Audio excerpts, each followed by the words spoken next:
اللہ کی رضا کے لیے ماہ سیام میں لوگوں کے روزے افطار کروائیں.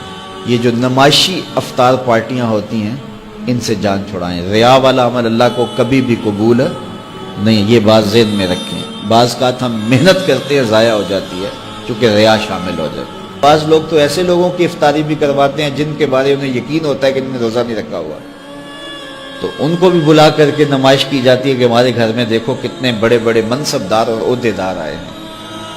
اللہ کے ساتھ دھوکہ نہ کرو. اللہ کے ساتھ کوئی دھوکہ کر نہیں سکتا، وہ اپنے ساتھ دھوکہ ہے.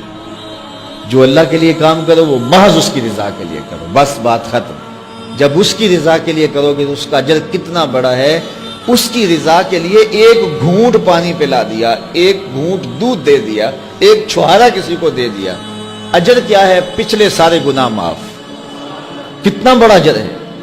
اللہ اکبر. لیکن قربانی دی، جان دی، رگوں کا خون نچڑ گیا راہ خدا میں، لیکن یہ تھا میری ناموری بھی ہوگی، تو یہ سب کچھ برباد. تو جو بھی عمل کرو محض اس کی رضا کے لیے کرو. اپنے عمل کو ناخالص نہ ہونے دینا، اپنے عمل کو خالص رہنے دینا. یہی اللہ کو پسند ہے اور وہ خالص عمل کو ہی قبول کرتا ہے. اچھی بات دوسروں تک پہنچانا صدقہ جاریہ ہے. ویڈیو زیادہ سے زیادہ شیئر کیجیے.